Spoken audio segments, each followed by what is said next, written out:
Bonjour, soyez les bienvenus dans ce nouveau numéro des mots et débats. Merci de votre fidélité. Alors aujourd'hui c'est exceptionnel, nous recevons deux auteurs. Alors je vais commencer par l'auteur féminin. Elle est conférencière, spécialiste de la transmission mère-enfant. Elle a publié plusieurs essais et des romans pour la jeunesse aux éditions Artege. Isabelle Laurent, bonjour. Bonjour. Vous allez bien ? Très bien, merci. Merci d'être là avec nous. Et puis un autre auteur, professeur de philosophie, chroniqueur littéraire. Il est d'origine camerounaise, auteur d'une dizaine de romans et plusieurs essais. Gaston Polefa, bonjour. Bonjour, merci de m'accueillir. Merci. Mais en tout cas, merci beaucoup d'avoir répondu présent à notre invitation. Alors, vous avez écrit un livre ensemble. Est-ce qu'on peut dire que c'est un roman, un essai, parce qu'on parle d'odeur? Il s'agit d'un voyage. Oui. On voyage au bout de chacun. Et finalement, on peut parler d'une double offrande. Vous savez que les parfums sont une façon d'habiter d'abord son corps et d'habiter le monde. Donc, en habitant son corps et en habitant le monde, on va rencontrer des êtres qui nous donnent aussi un double regard, un regard contrasté sur ce que nous croyons voir. Et c'est peut-être cela qui a donné naissance à ce livre. Et ce livre, c'est les parfums élémentaires parus chez Gallimard. Eh bien, commençons tout de suite le premier chapitre des mots et débats au fil des pages.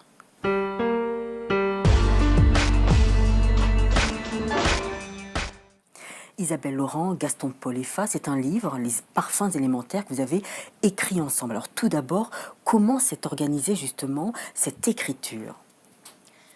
Ça s'est fait naturellement.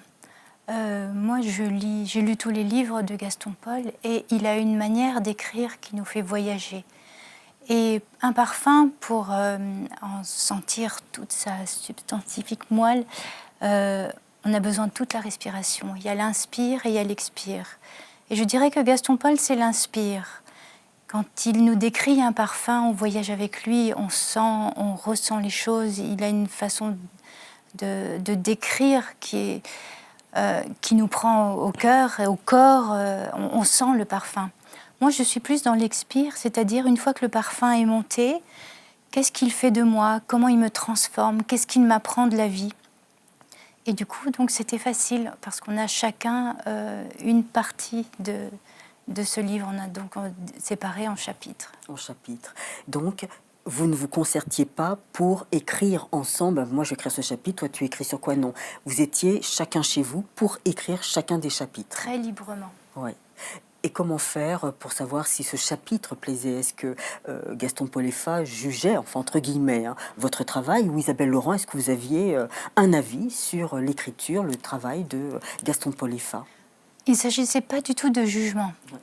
En fait, on écoutait l'autre et quelque chose nous parlait dans ce qu'il écrivait et du coup, on allait plus loin ou on retournait. En tout cas, je ne sais pas comment toi tu as réagi, mais moi c'était comme ça. C'était un petit élément, quand je l'entendais, je me disais « Oh, mais ça me fait penser à ça, oui, je vais pouvoir aller piocher là ». On a fait quelque chose de très simple, vous savez, comme Flaubert, lorsqu'il écrivait, hurlait son texte dans un gueuloir. Alors, lorsque Isabelle Laurent avait écrit, elle me lisait son texte.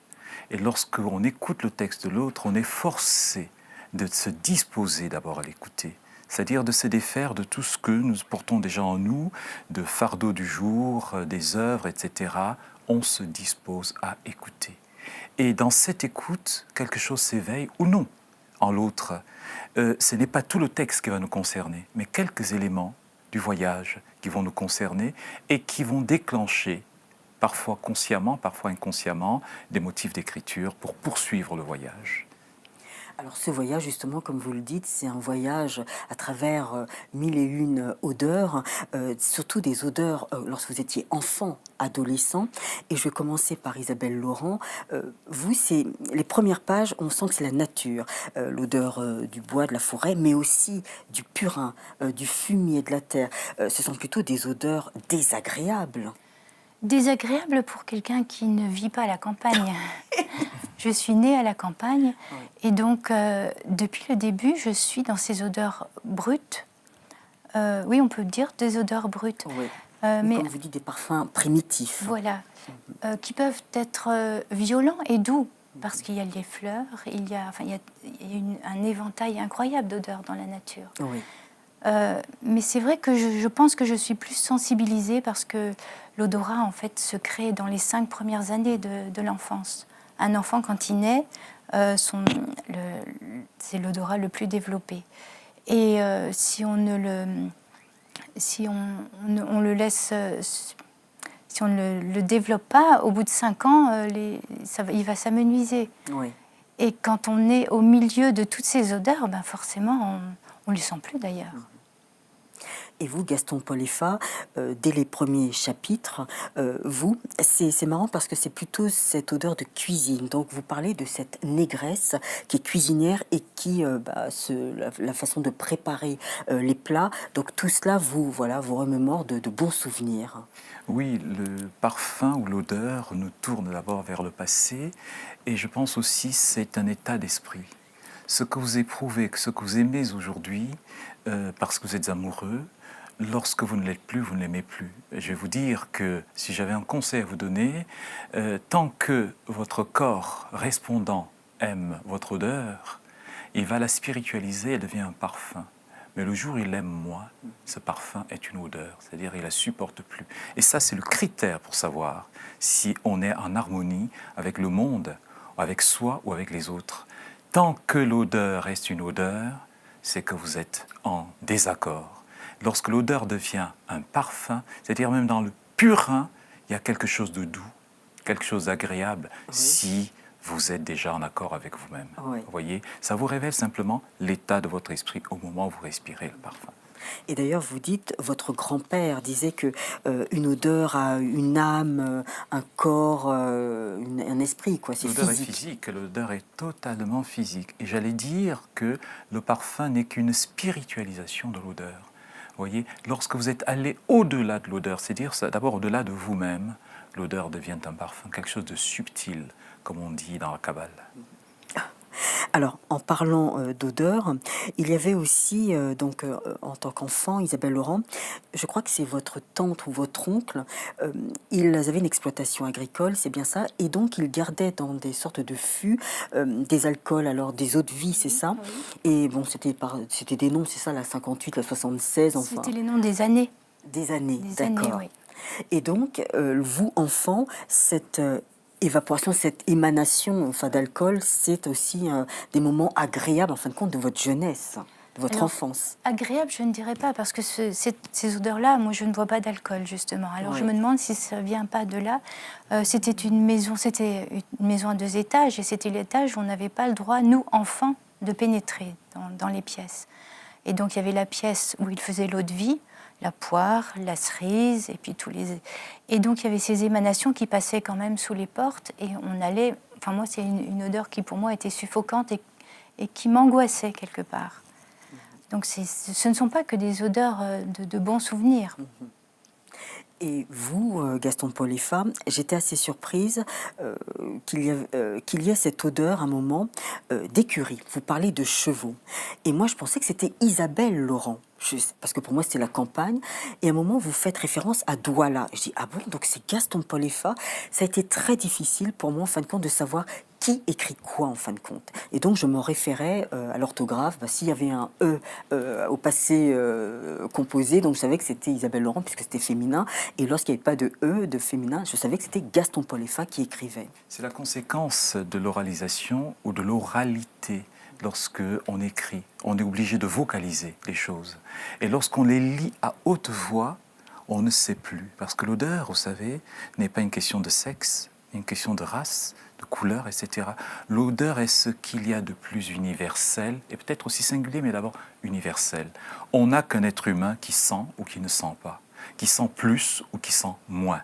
Et donc, on disparaît derrière le livre, on disparaît derrière les parfums. Sauf que, lorsque vous suivez l'odeur, vous pouvez savoir si la personne est en santé. Vous pouvez savoir si la personne vous aime. Vous pouvez savoir si la personne est du masculin ou du féminin par le nez, parce que je pense que la porte de l'être, c'est d'abord le nez donne à voir. Vous savez, Bernard de Clairvaux disait « écoute voir, je pense réellement, si on sent, on finit par voir réellement qui est là ». L'odeur révèle l'être. Alors, par exemple, si l'odeur révèle l'être, cette odeur vous dérange, mais cette personne est très agréable à vivre. Comment faire? Est-ce que, vous voyez, cette dichotomie Je ou cette pense que si ambivalence? la personne est agréable à vivre, vous ne sentez plus l'odeur. Absolument pas. Elle disparaît. L'odeur n'est gênante que si elle s'accompagne de quelque chose de gênant. Vous savez qu'aujourd'hui, on dresse des chiens, par exemple, à détecter les cancers masculins. C'est par le nez. Donc le nez nous conduit le plus loin possible, c'est-à-dire au cœur de l'être. Alors vous, oui, allez-y. Non, je pensais, vous êtes maman, vous avez eu un enfant, l'odeur des selles de son propre enfant, ça ne nous dérange pas. Oui, Voilà. oui. Alors que quelqu'un à côté ne va pas la supporter. Et d'ailleurs, quand vous écrivez aussi dans votre livre, vous dites nos propres excréments, c'est marrant, ne nous dérangent pas, Oui. mais dérangent les Le jour où autres. ça vous dérange, c'est qu'il y a un problème, c'est que Ouais. vous êtes malade, c'est que vous avez ingurgité des choses qui mettent l'organisme dans un état insupportable. Et là, vous dites, ça ne va pas. Vous voyez, c'est ça. C'est qu'il y a quelque chose qui ne tourne plus tout à fait rond, qui est disharmonieux. Alors si par exemple on parle de parfums élémentaires, il y a ces parfums de créateurs. Alors parfois je me souviens d'un passage où vous êtes coincé dans la cave, c'est votre mère qui vient vous sauver et vous vous jetez dans son cou et vous reniflez. Oui. Est-ce que c'est ce parfum, un parfum de créateur ou c'était le parfum de sa chair? Maman était amoureuse des parfums, c'est-à-dire que sur sa table de nuit, elle avait plein de fioles de parfums. Elle en faisait la collection et elle me racontait des histoires. Pour chaque bouteille, elle me racontait qui lui avait offert, pourquoi. Et donc, moi, mon imaginaire marchait beaucoup à l'époque-là. Mais dans cet épisode-là, c'est pas le parfum, je pense que c'est le parfum maternel. C'est ce qu'elle dégageait. Et puis, en lisant, vous verrez qu'elle dit en même temps « Plus jamais tu n'iras dans la cave ». C'était une délivrance. Donc, son parfum a été associé à une délivrance. Donc ça, c'est quelque chose que je ne pourrais pas oublier. Comme le parfum aussi de cette rousse. Vous avez 13-14 ans et vous reniflez déjà ces effluves de cheveux roux, sa peau, ces taches de rousseur. Oui, Et pourtant, vous avez dû croiser beaucoup de femmes. j'ai croisé beaucoup de femmes, j'ai Ouais. senti beaucoup de parfums, Oui. pour comprendre que les plus grands parfums se nourrissent parfois des odeurs terrestres les plus simples, animales. Le musc, par exemple, ce qui est à base de musc. Vous savez ce que c'est que le musc? Dans la nature, c'est nauséabond. Mais à force de rectification, ce que j'appelle la spiritualisation des odeurs, vous avez les bouquets les plus nobles. Et donc, il en va de même dans la compagnie des êtres vivants. Ce qui peut sembler le plus gênant, lorsque vous tombez simplement amoureux, alors ce qui était gênant devient suave. Quand vous étiez enfant aussi, vous utilisiez le savon de Marseille. Moi, vous voyez, vous gardez de bons souvenirs de ce produit. Moi, non, parce que pour moi, c'était, il fallait, pour nettoyer ma peau, j'avais de l'eczéma, donc c'était le savon de Marseille qui était recommandé par le dermato. Moi, j'en garde un très mauvais souvenir. Alors, peut-être que vous, vos parfums, vos odeurs sont des mauvais souvenirs pour certains lecteurs. Ah, c'est tout à fait cela. Ouais. Donc, ce n'est pas forcément de mauvais souvenirs, ça Ouais. peut aussi être de bons souvenirs. On dit simplement que l'odeur révèle l'état dans lequel vous êtes au moment où vous la côtoyez. Si vous êtes dans cette paix intérieure, il n'y a plus d'odeur, il n'y a que des parfums. Mais si vous êtes dans un déséquilibre, un dérangement intérieur, alors vous serez envahi d'odeur. Et vous allez voir que lorsque vous angoissez, vous transpirez tellement que la transpiration peut devenir une odeur gênante. Mais justement, c'est une odeur primitive, naturelle. Est-ce que ça vous dérange, les odeurs des aisselles des autres ou sur vous-même? Et comme Gaston Paul disait, ça dépend de notre état d'esprit. Ouais. Quand on prend le métro, les odeurs sont à peu près les mêmes. Il y a des jours, ça passe, il y a des jours, on ne les supporte pas. C'est de la même. Pourquoi? Parce que ça dépend de comment nous-mêmes on est ce jour-là. Et en tant que femme, justement, alors là, je vais aborder un chapitre un peu peut-être pas très propre, enfin, je veux dire, les menstruations. Est-ce que, en tant que femme, parfois, les menstruations dégagent des odeurs? Alors, est-ce que vous, en tant qu'homme, ça vous dérange? Vous les sentez, ces odeurs?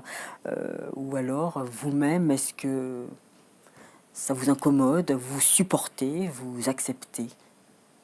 Il y a très très peu d'odeurs que je ne supporte pas. Alors Ah c'est oui. difficile pour moi de répondre à votre question parce Oui. que j'y mets toujours quelque chose derrière. En fait, je ne supporte pas ce que je ne connais pas. À partir du moment où je sais ce que c'est, je ne sais pas si c'est le fait d'intellectualiser mais du coup je supporte.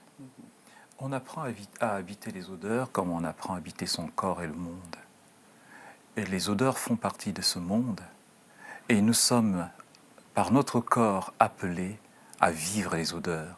Donc il n'y a pas d'odeur qui soit insupportable, à moins que ce soit du soufre, etc. Oui, là on ne veut pas aller exagérer, mais il n'y a pas d'odeur humaine qui soit insupportable. Vous savez, lorsque vous avez accompagné des mourants, ouais, certains disent que les mourants sentent mauvais. Mais si vous avez aimé votre femme, votre sœur, votre fils, votre mari, vous ne sentez plus d'odeur. Parce que vous êtes porté par l'amour. Et je pense simplement que l'amour est au-delà de tout. L'amour transfigure les êtres et il transfigure les odeurs. Pensez au mont Tabor. Ça sent bon le mont Tabor, alors qu'on sait ce qui va s'y passer. Il y a la mort. Vous voyez, parce que l'amour est au cœur de l'être qui sent. Alors, justement, quand on parle de mort, donc il y a cette odeur, mais aussi dans la naissance. Il y a cette odeur, parce que vous parlez justement de cette recherche, à un moment quand vous allez à l'hôpital, retrouver votre maman qui a accouché, et vous recherchez absolument cette odeur de nouveau-né. Les nouveau-nés ont une odeur extraordinaire. Il y a même des mamans que je connais bien qui raffolent de l'odeur des nouveau-nés et dès qu'elles voient un bébé, elles ne peuvent pas s'empêcher d'aller demander je peux aller le sentir. C'est quelque chose de très très fort. Et en plus, je pense que chaque enfant, par rapport à la mère, a une odeur spéciale qui le raccorde à la mère. Donc c'est quelque chose de très fort, oui. Ben oui, je pense que l'odeur est une signature. L'odeur est une carte d'identité. Oui. Vous parlez des petits enfants, il me semble que les petits enfants reconnaissent leur mère à l'odeur, au parfum. Vous avez le petit objet transitionnel, le doudou. Qu'est-ce que c'est le doudou? Le doudou, ça peut être n'importe quel morceau de tissu qui a séjourné dans le lit de maman. C'est d'abord une odeur, le doudou. C'est d'abord une odeur. Le doudou est d'abord une odeur. Et la fonction est d'apaiser l'enfant, puisque ça lui dit tout de suite, maman est là. C'est la carte d'identité. C'est une boussole qui lui permet de se repérer et aussi de s'apaiser. Et Parce que Dieu sait l'agitation si est là. certains doudous ne sentent pas bon. Mais Dieu seul sait. Voilà. Autre chose, dernière question. Il me semble que c'est vous, Gaston Polefa, vous parlez du Maroc, Marrakech, les épices, c'est bien vous, hein, les odeurs. C'est vrai que là, pour moi, un parfum, les souvenirs, c'est vrai que c'est lors des voyages. Parce qu'on peut se retrouver en Europe, dans une ville, et tout d'un coup, il y a un parfum exotique qui arrive, Bien sûr. alors qu'il n'y a pas du tout le même plan, même point géographique. Ah oui. Le parfum ou l'odeur, c'est la chance de voyager sur place, à peu de frais. Vous pouvez être à Marrakech en étant à Paris. Oui. Voyez, vous pouvez être au Pérou en étant à Strasbourg. Et c'est ça, vous croisez quelqu'un qui vous révèle un parfum particulier qui vous emporte. Vous avez l'impression tout de suite d'être ravi, d'être ailleurs. C'est ça aussi les odeurs et les parfums. C'est l'occasion de voyager à peu de frais. Et je vais dire que l'odeur et le parfum, finalement, c'est comme le feu et la lumière. C'est la même chose. Très bien. J'ai oublié cette question. Pourquoi avoir écrit sur les parfums élémentaires? Vous vous êtes retrouvé, pourquoi ne pas une histoire, je sais pas, d'amour? C'est Isabelle ouais. Laurent qui, en me lisant, a proposé de poursuivre. Elle est extrêmement sensible au parfum. Et toute écriture, chaque page que je propose, j'allais dire, est environnée de parfums et d'odeurs. Et donc, c'était tout à fait naturellement qu'on ait décidé de faire cette double offrande. Elle me donne son nez, et moi, je lui donne peut-être aussi mes couleurs d'odeur.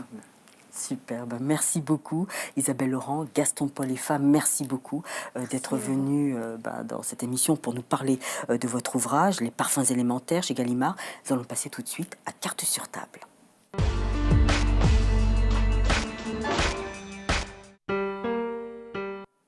Alors pour Carte sur table, là, bien sûr, on enlève un peu la peau de l'auteur. Donc, vous êtes conférencière, Isabelle Laurent, et surtout spécialiste de la transmission mère-enfant, c'est-à-dire... Alors, spécialiste, ça, ce sont les autres qui me donnent ce terme, ce statut, mais moi, je ne me considère pas comme une spécialiste. Je me considère comme une maman qui a un petit peu d'expérience. Et grâce à cette expérience, j'ai acquis certaines choses, ou j'ai compris certaines choses et que je transmets. Donc, 9 enfants. Oui. Pas trop fatigué, la pêche. Il y a des jours où j'en peux plus, il y a des jours où ça va, mais c'est pas ça qui est important. L'important, c'est ce qu'on vit à chaque instant. Et vous, Gaston Paul Effa, professeur de philosophie, chroniqueur littéraire, qu'est-ce qui est plus agréable? Parler à vos étudiants ou alors donner un avis sur un livre à la radio, à la télévision ou dans la presse écrite? Par la grâce du ciel, la philosophie, c'est tout cela. La philosophie, c'est simplement cette façon particulière de se pencher sur les petites choses du monde. Pour passer au-delà des évidences. Vous savez, l'évidence, c'est ce qui empêche de voir. Donc rien n'est évident, on s'arrête sur tout. La moindre chose du monde devient étonnante. Et c'est peut-être cela qui fait le professeur de philosophie apprendre à s'étonner du spectacle de ce monde qui est ce qu'il est. Vous étiez bonne en philo? Bonne élève en philo? J'aimais beaucoup réfléchir. Oui, moi non. Mais j'étais très mauvaise en philo. Alors expliquez-nous comment faire pour justement analyser, écrire, synthétiser, argumenter. Je pense simplement qu'on peut être un mauvais élève dans l'institution nationale, l'école, et étant simplement attentif aux problèmes humains. Parce que là, vous êtes dans une discipline, la philosophie, vous avez un professeur qui va vous donner une note. Oui. Et je pense que ça peut parfois être un frein. Mais ce qui est important, c'est ce que vous allez en tirer. Et je pense que le vrai élève de philo ne se mesure pas à ses années de première ou de terminale. C'est plus tard qu'on tire des enseignements de ces yeux que le professeur a essayé de déceler. Vous voyez, c'est cela la philosophie. Simplement celui qui vous prend par la main et qui vous fait passer par votre propre nuit en vous rassurant, en vous demandant de garder les yeux ouverts. Quelque chose se passe même dans la nuit la plus noire. Oui, peut-être aussi vous apprenez à sentir. Vous apprenez à écouter le battement de votre cœur, c'est aussi ça la philosophie. La respiration est tellement machinale, mécanique, mais prenez le soin, le temps de vous écouter respirer. Vous allez voir que vous sentirez beaucoup mieux. Vous serez beaucoup moins malade. Vous serez plus attentif à vous-même, aux autres, au monde. Et ça change toute une vie. Oui. Merci beaucoup sur ces belles notes. En tout cas, je vais essayer, moi, d'apprendre à argumenter parce que c'était le point faible, voilà, puisque je ne dépassais pas 10 sur 20. Vous savez, si vous avez appris à écouter, vraiment à écouter, c'est-à-dire à recevoir, vous serez capable de donner. L'argument, c'est un contre-don. Vous avez reçu et à votre tour, vous donnez. C'est ça, un argument. Merci. Tout de suite, passons à la dernière partie de l'émission, le coup de cœur.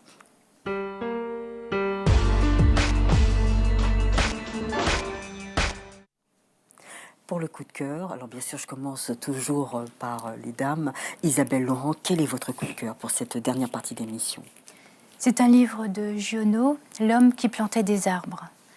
Pourquoi? Tout simplement parce que dans ce livre, j'ai reconnu mon père très vite, puisqu'il a passé sa vie à planter des arbres et qu'il a planté un arboretum, d'où cette passion aussi des parfums, parce qu'il nous racontait beaucoup d'histoires, comme les parents racontent des histoires à leurs enfants pour les endormir, mais lui, il nous racontait des histoires pour nous éveiller. Il nous emmenait dans son arboretum et il nous racontait l'histoire des fleurs, des arbres, pourquoi un tel sentait bon, pourquoi celui-là non, et voilà. Et donc dans ce livre, ce qui m'a impressionnée, c'est cet homme, pour dire en 2 mots l'histoire, c'est un homme qui tous les jours plante 100 glands pour reboiser toute une région où il n'y a plus d'arbres. Alors aujourd'hui, où on se soucie de l'écologie, c'est quelque chose qui semble presque inhumain, parce qu'il a quand même reboisé toute une région, un homme tout seul, quand on sait que sur 100 glands, il n'y en a que 10 qui vont donner effectivement un arbre, donc on peut s'imaginer le nombre d'arbres.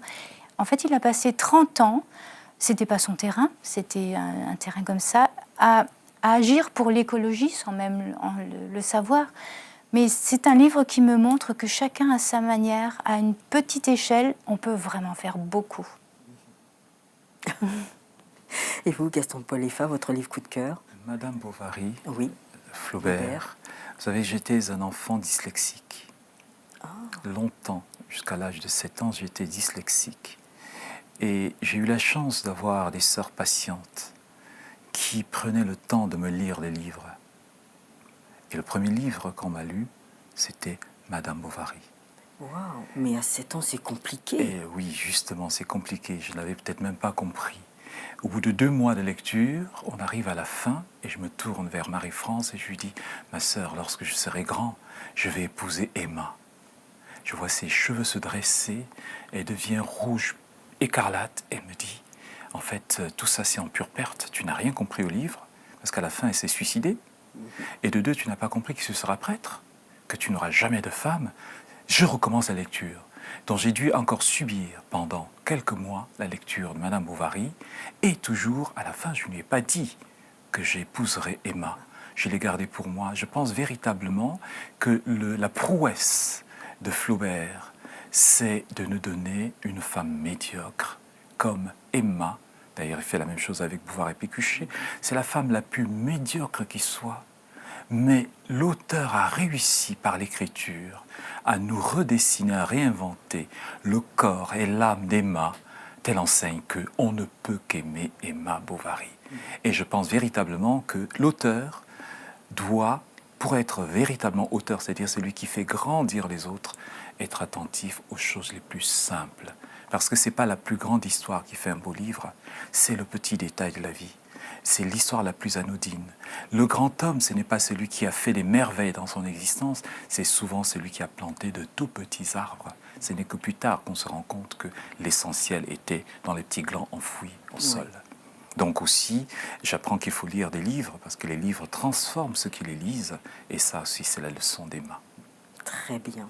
Merci beaucoup Gaston-Paul Effa.